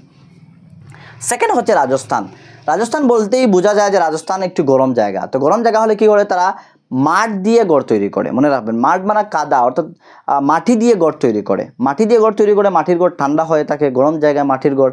এই জন্য আপনাদেরকে যাতে আমি প্র্যাকটিক্যাল এক্সপিরিয়েন্স দিচ্ছি, প্র্যাকটিক্যাল আপনাদেরকে এক্সাম্পল দিচ্ছি যাতে ভালো করে মাইন্ডের মধ্যে থাকে। রাজস্থানের গড়গুলি গরম জায়গা, তাই মাটি দিয়ে তৈরি করা হয় এবং ওয়ালগুলি একটু ঠিক হয়, মোটা হয়, মোটা মোটা ওয়াল হয়। মাটি দিয়ে তৈরি, তো হালকা করলে হবে না, ভেঙে যাবে, একটু মোটা ওয়াল হয়। অপশন আসে এক্সামের মধ্যে, কিভাবে আসে? আপনাকে অপশন দিয়ে কখনো ম্যাচিং করার জন্য দিয়ে দেয়, কখনো কয়েকটি অপশন দিয়ে বলবে এগুলি রাজস্থানের গড় সিলেক্ট করো, অথবা রাজস্থানের গড় দিয়ে আপনাকে অপশন দিয়ে দিই, এইভাবে আসে এক্সামের মধ্যে। তো আপনাকে জানতে হবে ফার্স্ট অফ অল হচ্ছে মাঠ দিয়ে তৈরি করা হয়, সেকেন্ড হচ্ছে ওয়ালগুলি একটু মোটা হয়, ঠিক হয়, এবং কি করা হয়, ওয়ালের প্লাস্টারও মাটি দিয়ে করা হয়, অথবা কখনো চুন দিয়ে, চুনা পাথর দিয়ে করা হয়, লাইম দিয়ে করা হয়, আপনারা বলতে পারেন। অ্যান্ড তারপর হচ্ছে নেক্সট ইম্পর্টেন্ট পয়েন্টটি হচ্ছে যে তাদের রুফটি করা হয় কাকটাস বুশেস, অর্থাৎ thorny bushes, not cactus, thorny bushes. Thorny means হচ্ছে কাটা জাতীয় বস্তু, কাটা বলতে পারেন, কাটাকে টর্ন বলা হয় আমরা জানি। আর টর্নি বুশেস মিনস হচ্ছে যে আগাছা, বুশেস মিনস হচ্ছে ঝুপঝাড়। আর কাটা জাতীয় ঝুপঝাড় দিয়ে তারা কী করে, তাদের রুফগুলি তৈরি করে থাকে যাতে গড়টি ঠান্ডা হয়ে থাকে। অর্থাৎ রাজস্থানের গড় এরকম হয়। তারপরে আমরা লাদাখ সম্পর্কে জানবো। লাদাখের মধ্যে, লাদাখকে বলা হয় কোল্ড ডেজার্ট, মনে রাখবেন, লাদাখকে কোল্ড ডেজার্টও বলা হয়। তো লাদাখে ঠান্ডা জায়গা, জম্মু কাশ্মীরের পার্ট, বর্তমানে হচ্ছে একটি ইউনিয়ন টেরিটরি। জম্মু কাশ্মীরের ইউনিয়ন টেরিটরি, আমাদের ভারতবর্ষে বর্তমানে 28 স্টেটস রয়েছে অ্যান্ড 8টি ইউনিয়ন টেরিটরিজ রয়েছে। এগুলি নিয়ে আমরা অন্য ক্লাসের মধ্যে আলোচনা করব। লাদাখকে বলা হয় কোল্ড ডেজার্ট। আর লাদাখের গড়গুলি কীভাবে হয়? লাদাখের গড়গুলি স্টোন দিয়ে তৈরি করা হয়, মনে রাখবেন। ফার্স্ট অফ অল হচ্ছে স্টোন দিয়ে গড় তৈরি করা হয়। লাদাখ থেকে বেশিরভাগ আসে এক্সামের মধ্যে, কেননা অনেক কনফিউজ ক্রিয়েট করে। গড়গুলি স্টোন দিয়ে তৈরি করা হয়, পাথর দিয়ে একটির উপর রাখে, এইভাবে তৈরি করা হয়। সেকেন্ড হচ্ছে গড়গুলিকে 2 ফ্লোর তৈরি করা হয়, 2টা ফ্লোরের তৈরি করা হয়। গ্রাউন্ড ফ্লোরের মধ্যে কোনো উইন্ডো হয় না, উইন্ডো ছাড়া গ্রাউন্ড ফ্লোরটি হয়, এবং গ্রাউন্ড ফ্লোরটি হয় অ্যানিমেলসের জন্য এবং যা স্টোর করার জন্য খাদ্যগুলি, যাতে উইন্টারের সময় ইউজের মধ্যে আসে। অর্থাৎ সামারের মধ্যে ওনারা কী করেন, ভেজিটেবল ফ্রুইটসগুলি শুকিয়ে রাখেন, এই গ্রাউন্ড ফ্লোরে রাখেন এবং ফার্স্ট ফ্লোরে বসবাস করেন এবং উইন্টারের সময় এগুলি ইউজ করে থাকেন। তো হচ্ছে নাম্বার 1 পয়েন্ট হচ্ছে লাদাখের গড়গুলি কীভাবে হয়। লাদাখের গড়গুলি স্টোন দিয়ে তৈরি করা হয়, তারপরে তার 2 ফ্লোরের গড় হয়, এবং তারা কি করে এক্সামের মধ্যে কনফিউজ করে লাদাখ অ্যান্ড হিমাচল প্রদেশ। বলে দিব আপনাদেরকে, লাদাখের হাউসগুলি কী করা হয়, 2 ফ্লোরের হয়, তারপরে তাদের সিঁড়িগুলি কাঠ দিয়ে তৈরি করা হয়, গ্রাউন্ড ফ্লোর অ্যানিমেলসের জন্য ইউজ করা হয় এবং স্টোরেজের জন্য ইউজ করা হয়। তারপরে তাদের যে রুফ রয়েছে, তাদের ছাদ রয়েছে, এই ছাদটি ইউজ করা হয় ট্রি ট্রাঙ্ক দিয়ে, অর্থাৎ লাকড়ি দিয়ে, অর্থাৎ কাঠ দিয়ে তৈরি করা হয় তাদের রুফগুলি, এবং এগুলি ফ্ল্যাট হয়ে থাকে, ফ্ল্যাট সমান হয়ে থাকে লাদাখের গড়ের ছাদগুলি। তারপর হচ্ছে Himachal Pradesh. Himachal Pradesh first of all বলে দিই, অনেকটা বৃষ্টি হয়ে থাকে এবং স্নোফল হয়, অর্থাৎ হিমাচল প্রদেশের মধ্যে বরফ পড়ে এবং বৃষ্টিও খুব বেশি হয়। এই জন্য হিমাচল প্রদেশ এবং লাদাখের মধ্যে আপনাকে কনফিউজ ক্রিয়েট করবে। হিমাচল প্রদেশের গড়গুলি সেম স্টোন দিয়ে তৈরি করা হয়, কিন্তু হিমাচল প্রদেশের গড়গুলির স্ল্যান্টি রুফ হয়ে থাকে, অর্থাৎ এইভাবে রুফ হয়ে থাকে। আমাদের যেভাবে আসাম টাইপ গড় হয়ে থাকে, আমরা বলে থাকি এই ট্রিনের গড়গুলি, এইভাবে হিমাচল প্রদেশ অর্থাৎ মানালি, হিমাচল প্রদেশের মধ্যে মানালি রয়েছে, এক্সামের মধ্যে মানালি দিয়ে এসেছিল। তো মানালির মধ্যে মধ্যে গড়গুলি কী হয়, স্ল্যান্টি রূপ হয়ে থাকে, অর্থাৎ যখন বরফ পড়বে তখন চলে যাবে, অর্থাৎ বরফ দিয়ে ঢাকা থাকে, যখন বরফ সরাতে যাবে, যখন ফ্ল্যাট রূপ হয়ে যায় তাহলে বরফগুলি সরাতে কষ্ট হবে। যদি স্ল্যান্টি রূপ হয় এভাবে বরফগুলি সরে যাবে অটোমেটিকলি, এবং বৃষ্টি হলে এইভাবে সরে যাবে। তো আমরা লাদাখ এবং মানালি অর্থাৎ হিমাচল প্রদেশ নিয়ে জানলাম। এখন আমরা জম্মু অ্যান্ড কাশ্মীর সম্পর্কে জানব। জম্মু অ্যান্ড কাশ্মীরের মধ্যে বিভিন্ন ধরনের গড় হয়ে থাকে, অর্থাৎ জম্মু অ্যান্ড কাশ্মীর যেহেতু লাদাখের পাশে রয়েছে, তো জম্মু অ্যান্ড কাশ্মীরের গড়গুলিও স্টোন দিয়ে তৈরি করা হয়। এবং জম্মু অ্যান্ড কাশ্মীরের আরেকটি এক্সট্রা ফিচার্স রয়েছে, যেগুলি কি বলা হয় যে ওগুলো কিছু ওল্ড গড়ের মধ্যে স্পেশালি উইন্ডো হয়ে থাকে, যেগুলি ওয়াল থেকে বাইরে বেরিয়ে আসে, তাকে ডেপ বলা হয়, ডাব বলা হয়, ডেপ বলা হয়, এগুলিকে ডাব বলা হয়। এবং শ্রীনগরের মধ্যে কিছু গড় রয়েছে যেগুলি বোটের মধ্যে তৈরি করা হয়, যেগুলো বলা হয় ডঙ্কা বলা হয়, এবং বোটের মধ্যে তৈরি করা হয় গড়গুলি। ভিতর দিকে দেখলে অনেকটা রুম হয়, অনেকটা সুন্দর হয়। এবং এই গড়গুলি কোন জায়গায় পাওয়া যায়, ডাল লেক অ্যান্ড ঝিলুম রিভার, এই দুইটি রিভারের মধ্যে দেখতে পাওয়া যায় শ্রীনগরের মধ্যে এই গড়গুলি। এগুলি মনে রাখবেন এই পয়েন্টগুলি। তারপরে আমরা দেখবো some states and their villages, food, their cultures. এগুলি জানার পূর্বে আমরা এই জায়গাতে একটু রেজ করে নেই, যাতে আমরা স্টেট নিয়ে কিছু আলোচনা করতে পারি।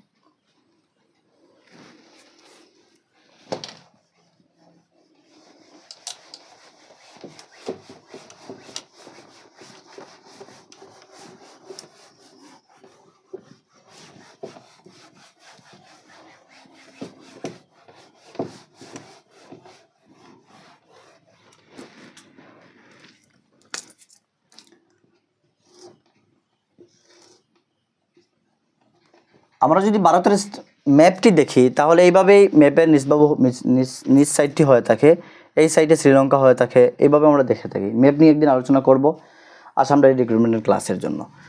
তো এক্সামের মধ্যে কিভাবে আসে, কখনো স্টেটগুলি, এই সাইডটা হচ্ছে বে অফ বেঙ্গল, এই সাইডটা হচ্ছে আরবিয়ান সি, এই সাইডটা হচ্ছে বে অফ বেঙ্গল, এই সাইডটা হচ্ছে আরবিয়ান সি। আমরা এক্সামের মধ্যে ডাইরেকশন থেকে এক্সামে কোয়েশন আসে। ডাইরেকশন আমি আরেকদিন আলোচনা করেছিলাম, নর্থ, সাউথ, ওয়েস্ট, ইস্ট, এগুলি এই সাইডটা বলতে পারেন নর্থ ইস্ট, এই সাইডটা হবে সাউথ ইস্ট, এই সাইডটা হবে সাউথ ওয়েস্ট, এই সাইডটা হবে নর্থ ওয়েস্ট। এই ডাইরেকশনটি মনে রাখবেন। এবং ডাইরেকশনের থেকে এক্সামে অনেক সময় আসে, এগুলি কিভাবে বুঝবেন, এগুলি কিভাবে যদি ডাইরেকশন না জানেন করতে পারবেন না। তো আমরা দেখি এই জায়গাটা হচ্ছে গুজরাট, উপরে হচ্ছে পাঞ্জাব, আমাদের পাঞ্জাবের প্রয়োজন নেই, আমরা এই আরবিয়ান সির পাশের স্টেটগুলি দেখে নিই। এক্সামের মধ্যে আসে, অপশন দিয়ে আপনাকে দিয়ে দেবো যে আরবিয়ান সি এর পাশের স্টেটগুলি বলে দিন, তো অপশন দিবে, আপনাকে জানতে হবে। গুজরাটের পরে আমরা জানি এই জায়গা হচ্ছে মহারাষ্ট্র, তারপর হচ্ছে এই জায়গাটা কর্ণাটকা, অ্যান্ড কর্ণাটকার পাশে হচ্ছে গোয়া আমরা জানি, অ্যান্ড এই সাইডটা হচ্ছে কেরালা। তারপরে হচ্ছে এই জায়গাটা হচ্ছে তামিলনাড়ু হয় এই জায়গাটা, আপনারা দেখে নেবেন ভালো করে। তারপরে এই জায়গাটা হচ্ছে অন্ধ্রপ্রদেশ। তারপরে আমরা জানি এই জায়গাটা হচ্ছে বিহার, এই জায়গাটা ওয়েস্ট বেঙ্গল এই জায়গাটা। তো এই জায়গা থেকে আমরা জানবো, এই জায়গা থেকে বোঝার চেষ্টা করব। এগুলি এক্সামের মধ্যে আসে, ম্যাপগুলি ভালো করে বুঝবেন। এক্সট্রা একটি ক্লাসে নিয়ে নেব ম্যাপ নিয়ে, সাউথ ইন্ডিয়ান, নর্থ ইন্ডিয়ান, তারপরে ম্যাপকে অনেকটা ভাগ করা যায়, অনেকটা ম্যাপ থেকে এক্সামে আসে। তো আরবিয়ান সি এর পাশের যে স্টেটগুলি রয়েছে এগুলি আপনারা জেনে নেবেন, এবং বে অফ বেঙ্গলের পাশে যে স্টেটগুলি রয়েছে এগুলি জেনে নেবেন। কীভাবে জানবেন আমি দেখিয়ে দিয়েছি, এভাবে আপনারা জানবেন। তো আমরা জানবো এখন সাম স্টেটস অ্যান্ড দেয়ার ভিলেজেস। অনেকটা ইম্পর্টেন্ট প্রশ্ন কখনো আসে, অর্থাৎ গুজরাট থেকে ট্রেন আরম্ভ হয়। গুজরাটের একটি ডিস্ট্রিক্ট রয়েছে যার নাম হচ্ছে কুচ। সময় নিচ্ছি 2 সেকেন্ড।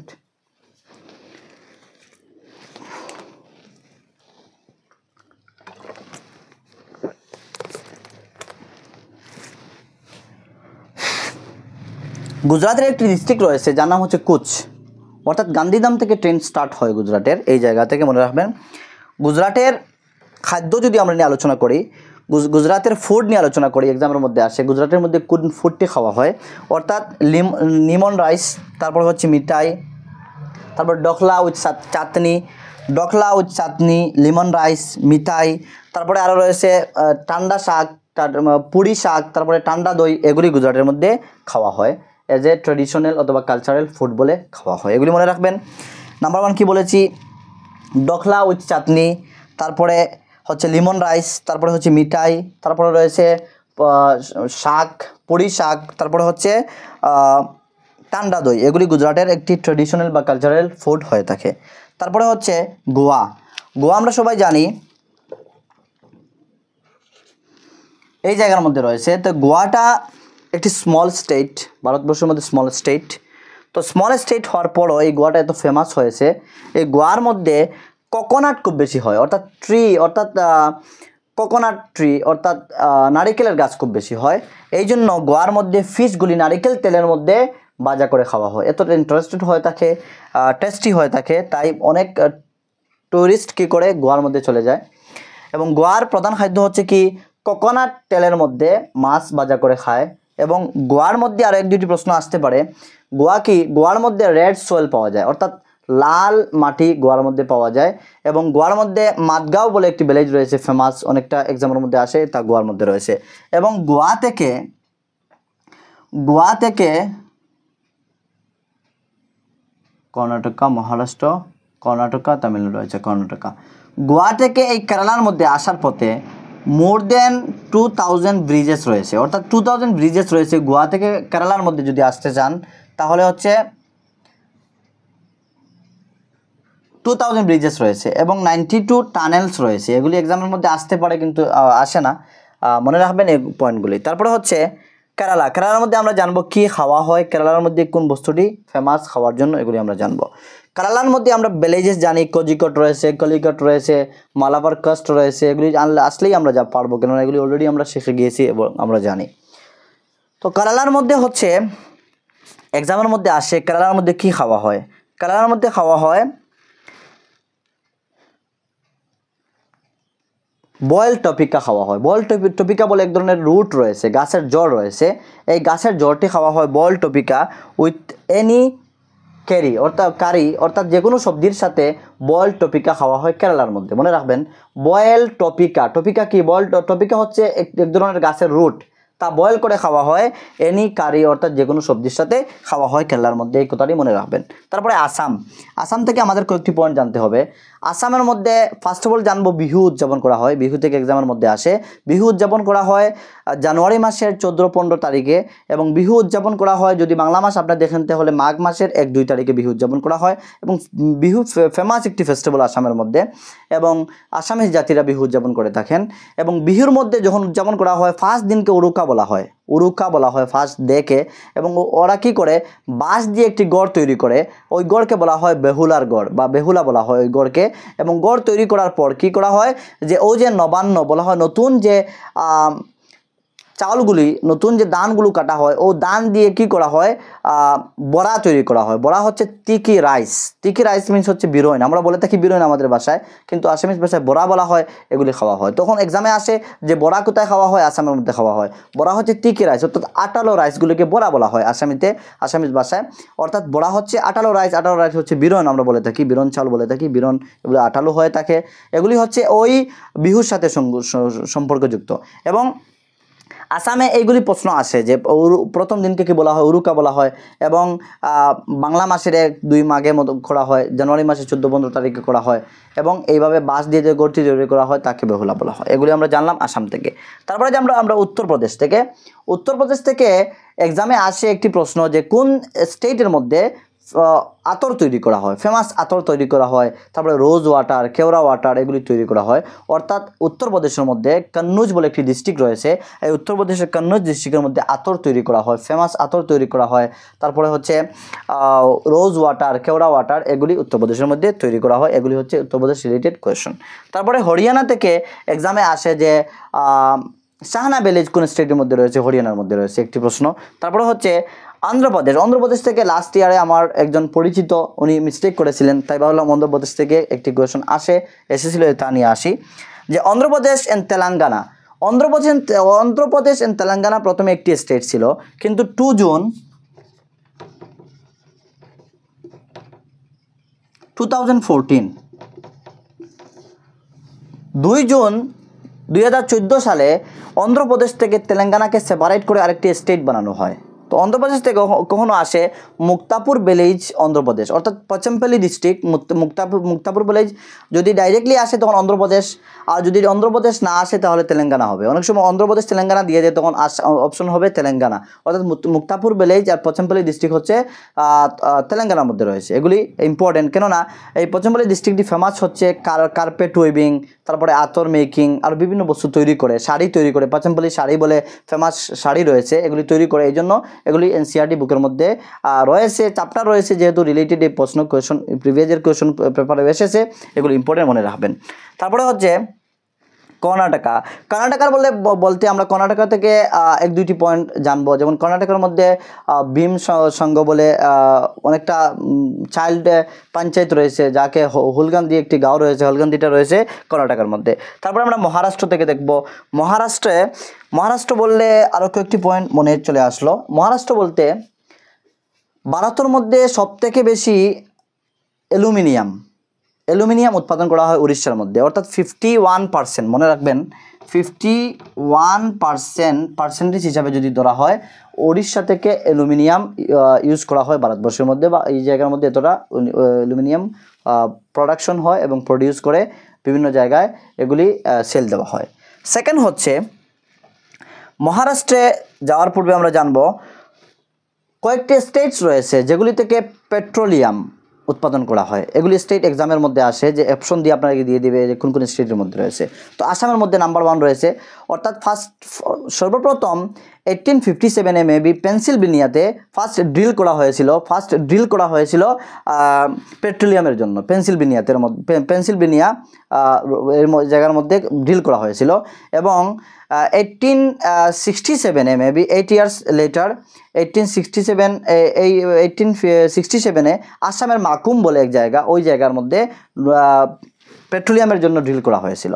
তো আমরা জানি পেট্রোলিয়াম উৎপাদন করা হয় বিভিন্ন স্টেটস রয়েছে, তার মধ্যে থেকে আসাম, তারপরে অরুণাচল প্রদেশ রয়েছে, তারপরে অন্ধ্রপ্রদেশ রয়েছে, তামিলনাড়ু রয়েছে, গুজরাট রয়েছে, রাজস্থান রয়েছে অ্যান্ড মহারাষ্ট্র রয়েছে। এগুলি স্টেট থেকে কী করা হয়, পেট্রোলিয়াম উৎপাদন করা হয় এগুলি ইউজ করে। আর ভারতবর্ষের মধ্যে সবথেকে বেশি পেট্রোলিয়াম রাজস্থান 23.29% সেল করে থাকে। অর্থাৎ ভারতবর্ষের টোটাল যা পেট্রোলিয়াম রয়েছে, টোটাল পেট্রোলিয়ামের থেকে 23.29% একা রাজস্থান থেকে আনা হয়, রাজস্থানে উৎপাদন হয়, এবং রাজস্থান উৎপাদন বলতে ড্রিল করা হয়, ওঠানো হয়, এবং এই জায়গা থেকে এই 23.29% পেট্রোলিয়াম ইউজ করা হয় ভারতবর্ষে, পুরোটা ভারতবর্ষের মধ্যে ইউজ করা হয়। এগুলি কত ইম্পর্টেন্ট প্রশ্ন আপনারা দেখলে বুঝতে পারবেন। তো মহারাষ্ট্রের মধ্যে, পাঞ্জাবের মধ্যে কখন এক্সামের মাসে বা নর্থ ইন্ডিয়ার মধ্যে কী কী খাওয়া হয়, পাঞ্জাবের মধ্যে লস্যি খাওয়া হয়, তারপরে হচ্ছে ছোলে বাটুরে বলে এক ধরনের খাদ্য রয়েছে, ছোলে বাটুরে, লস্যি, এগুলি পাঞ্জাবের মধ্যে খাওয়া হয়। এগুলি পাঞ্জাবের মধ্যে এবং নর্থ ইন্ডিয়ান যে স্টেটগুলি রয়েছে এগুলির মধ্যে ইউজ করা হয়। তারপরে আমরা দেখব জম্মু অ্যান্ড কাশ্মীর থেকে একটি প্রশ্ন আসে যে কোন স্টেটের মধ্যে মাস্টার ওয়েল, অর্থাৎ সরিষার তেলের সাথে সরিষার তেল দিয়ে কী করা হয়, মাছ ভাজা করে খাওয়া হয়, অর্থাৎ জম্মু অ্যান্ড কাশ্মীরের মধ্যে খাওয়া হয়। আমাদের এলাকায় খাওয়া হয়, কিন্তু তাদের কালচারালি রিলেটেড, এই জন্য বলছি, এক্সামের মধ্যে এসেছে, এবং আনসার হবে জম্মু অ্যান্ড কাশ্মীর। আমরা দেখেছি মেপর একদম উপর সাইডে হয় হিলস এরিয়া, তাই এই জায়গার মধ্যে তো রিভার নেই, কোকোনাট ট্রি হবে না, এই জন্য কোকোনাট ট্রি আর মাস্টার ওয়েলে কনফিউজ ক্রিয়েট করে। যখন মনে করবেন জম্মু অ্যান্ড কাশ্মীর হিল এরিয়ার মধ্যে রয়েছে, অর্থাৎ ওই জায়গায় মাস্টার ওয়েল দিয়ে মাছ ভাজা করে খাওয়া হয়। এবং গোয়া যেহেতু অ্যারাবিয়ান সির পাশে রয়েছে, অর্থাৎ সির পাশে জলের প্রয়োজন, কোকোনাট ট্রি থাকবে, ওই জায়গার মধ্যে কোকোনাট ওয়েল দিয়ে মাছ ভাজা করে খাওয়া হয়। তারপরে আমরা দেখব হংকং থেকে একটি প্রশ্ন আসে, ল্যাংহু ফ্যান বলে এক ধরনের ডিশ রয়েছে, অর্থাৎ খাদ্য রয়েছে তাদের, এই খাদ্য ওরা খায়, অর্থাৎ সাপ দিয়ে তৈরি হয়। অর্থাৎ এক্সামের মধ্যে আসে কোন জায়গার মধ্যে, হংকং বলে আমরা জানি চায়নার মধ্যে জায়গাটি রয়েছে, হংকংয়ের মধ্যে কি করা হয়, সাপের ডিশ তৈরি করে খাওয়া হয়, আর ওই ডিশটির নাম ওরা দিয়েছে ল্যাংহু ফ্যান। মনে রাখবেন, লিংহু ফ্যান। সাপের যে ডিশটি রয়েছে হংকংয়ের মধ্যে খাওয়া হয়, এবং এই হংকংয়ের এই ডিশটিকে বলা হয় লিংহু ফ্যান। আমি নামটি লিখেছি, আপনারা আশা করি বুঝেছেন। তারপরে আরও কিছু এক্সট্রা পয়েন্ট এক্সামের মধ্যে আসে, যেমন আরেকটি পয়েন্ট আপনাদেরকে বলে দেই, যেমন কখনো এক্সামে আসে কিভাবে কোয়েশ্চন পেপার প্রিপেয়ার করা হয়। First of all design the question paper, question পেপারকে ডিজাইন দেওয়া হয়, তারপরে blueprint the question paper blueprint করা হয়, তারপরে রাইটিং দ্য কোয়েশ্চন পেপার, তারপরে রাইটিং করা হয়, তারপরে কী করা হয়, তারপরে edit the question paper edit করা হয়। এই 4টি অপশন মনে রাখবেন সিরিয়াল ওয়াইজ, কখনো উল্টাপাল্টা করে এক্সামে আসে, আপনাকে অ্যারেঞ্জ করতে হয়। অর্থাৎ ফার্স্ট অফ অল হচ্ছে রাইটিংটা ডিজাইন, প্রথমে ডিজাইন প্রস্তুত করবেন, তারপরে ব্লু প্রিন্ট প্রস্তুত করবেন, তারপরে কোয়েশ্চন পেপারটি লিখবেন, তারপরে আপনি এডিট করবেন। এগুলি হচ্ছে এক্সামের মধ্যে এইভাবে আসে। আরও এক্সামের মধ্যে আসে যেমন একটি সবজি আপনি কিভাবে কাটবেন, তখন একটি সবজিকে ভালো করে ধোবেন তারপরে কাটবেন। অনেক সময় অনেক ধরনের প্রশ্ন আসতে পারে, এগুলি আপনারা মনে রাখবেন। এবং এক্সামের মধ্যে কখনো আসে যে কিভাবে প্রিজার্ভ করবেন, অনেকটা বস্তু প্রিজার্ভ করার সিস্টেম চলে আসে যে কিভাবে আপনি প্রিজার্ভ করবেন, যেমন আপনি দুধকে কীভাবে প্রিজার্ভ করবেন, ভাতকে কীভাবে প্রিজার্ভ করবেন, অনিয়ন পেঁয়াজকে কীভাবে প্রিজার্ভ করবেন, সংরক্ষণ করবেন। তো ওইগুলি এক্সামের মধ্যে আসে। তো বলে দেই, যেমন আপনি ভাতকে অ্যাকর্ডিং টু এনসিইআরটি কী বলেছে, এনসিইআরটি বলেছে ভাতকে যদি আপনি ঠান্ডা জলের সাথে মিশিয়ে রাখেন তাহলে ভাত নষ্ট হবে না, তার সংরক্ষণ করা যেতে পারে, ভাতকে ঠান্ডা জলের সাথে মিশিয়ে। তারপরে বলেছে অনিয়ন, তারপরে পটাটো, এগুলি হচ্ছে খোলা জায়গার মধ্যে, তারপরে রসুন, পেঁয়াজ আমরা বলে থাকি, আলু, এগুলি খোলা জায়গার মধ্যে ফেলে তাকে ভালো রাখা যেতে পারে। তারপরে বলেছে যে কিভাবে গ্রিন কোরিয়েন্ডার অর্থাৎ ধনিয়া পাতা কিভাবে সংরক্ষণ করা যেতে পারে, কিভাবে, তো গ্রিন কোরিয়েন্ডারকে সংরক্ষণ করা যেতে পারে কিভাবে, যে তাকে ভিজা কাপড়ের মধ্যে যদি রাখা হয় তাহলে সে সংরক্ষিত থাকবে, ভালো থাকবে, নষ্ট হবে না। তারপরে বলা হয় যে কিভাবে দুধকে সংরক্ষণ করবেন, তো দুধকে সংরক্ষণ করতে হলে আপনি দই তৈরি করতে পারেন, আর দই তৈরি করতে গিয়ে যে প্রসেসটা ইউজ করা হয় তাকে বলা হয় ফার্মেন্টেশন বা সেডিমেন্টেশন বলা হয়। তো অনেক সময় এগুলি এক্সামে আস্কিং করা হয়, এক্সামের মধ্যে আসে। আরও মনে রাখবেন যে কখনো ফিটকুড়ি জলের মধ্যে কেন ইউজ করা হয়, এক্সামের মধ্যে এসেছিল একটি কোয়েশ্চন যে ফিটকুড়ি কেন জলের মধ্যে ইউজ করা হয়। ফিটকুড়ি আমরা বলে থাকি, বুঝি সবাই চিনি, যে ফিটকুড়ি জলের মধ্যে ইউজ করা হয় এই জন্য যাকে জলের যে লাইট সেডিমেন্ট করার জন্য, জলের যে গার্ড রয়েছে তাকে নষ্ট করার জন্য। এবং অনেক সময় বলা হয় একটি কাচের বোতল আচার বড়ার পূর্বে তাকে রোদ্রের মধ্যে দেওয়া হয়, কেন দেওয়া হয়, অর্থাৎ তার মধ্যে যে জার্মসগুলি রয়েছে, পিকেল মানে আচার, এই আচারগুলি দেওয়ার পূর্বে একটি বোতলকে রোদ্রের মধ্যে দেওয়া হয়, কারণ তার মধ্যে যে জার্মসগুলি রয়েছে, তার মধ্যে যে আমরা যে অণুবীক্ষণ যন্ত্র দিয়ে যে অণুজীব দেখি ওগুলি মারার জন্য রোদ্রের মধ্যে দেওয়া হয়।